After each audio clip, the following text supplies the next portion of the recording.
Men routinely fall for this deadly lie, and they create havoc in their lives.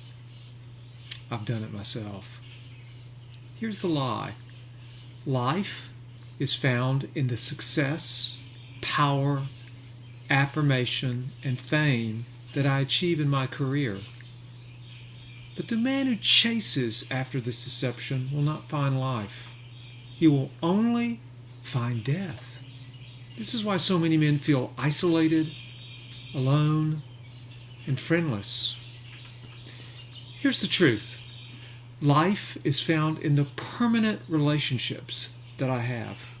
It's found in the ongoing, committed connections that I have with others.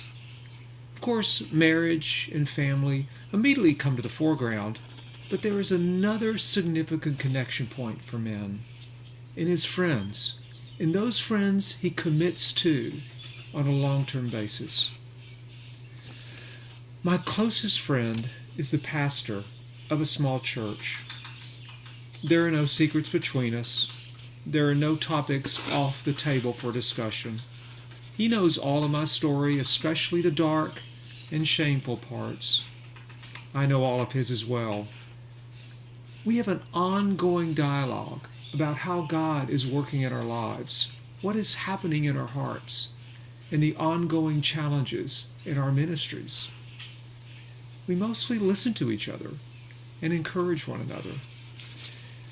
But we also confront. He has called my bluff at times.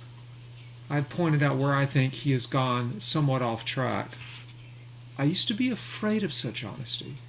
Now I desire it, even when it stings a bit. I know that he is not going to walk out on me when things get testy, and neither am I, even when we get a little bit irritated with each other. I'll never forget the comment he made to me one day. If I go first, I want you to do my funeral and bury me. He was telling me that this friendship was for the rest of his life. I was at first surprised, then honored, and then grateful. If I go first, I want him to bury me as well. You see, in our early years as men, we both chase after life and success and fame, and we experience as a result stress, pressure, anxiety, fear, and depression. It wasn't life. It was death. Now in our later years, we're learning the truth that life is found in covenant. Now, covenant is one of those Old Testament words that's sort of hard to translate into our modern culture. The words promise, vow, and contract are somewhat synonymous, but they don't capture the nuances of covenant. A covenantal relationship was an agreement between two parties that had stipulated blessings for staying in the covenant and curses for reneging on it. But the whole idea of covenant is that it's a really serious deal. Covenants weren't signed, nor were hands shaken. Covenants were cut. Animals were cut in half, and blood was spilt to signify that the vow was being taken. The implication? If any of the two parties backs out of the covenant, may they also be cut. So the covenant was meant to be an enduring thing. It was meant to last.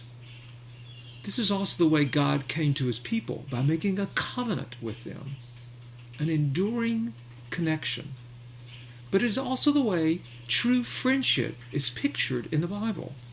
Ruth made a covenant with Naomi to go with her for the rest of her life.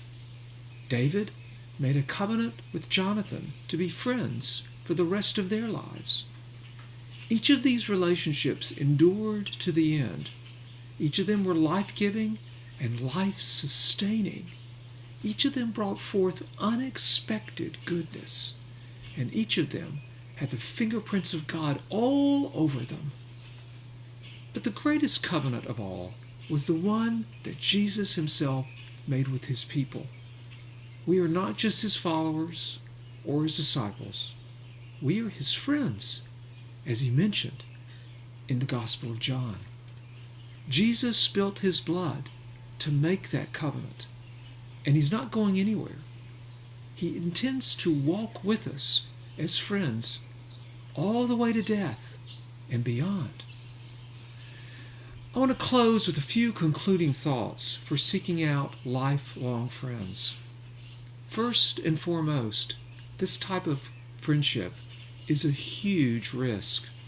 That's why so many men stay in isolation. You will have to take any number of risks to find such friends and maintain them.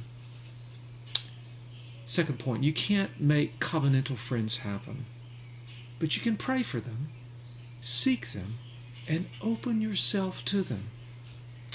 Third point, put yourself in places where friendship can develop, such as a small group or a common activity. Fourth point, these friendships take time to develop. It won't happen in a few months or even in a few years. And finally, seek to be a good friend to everyone as much as you are able.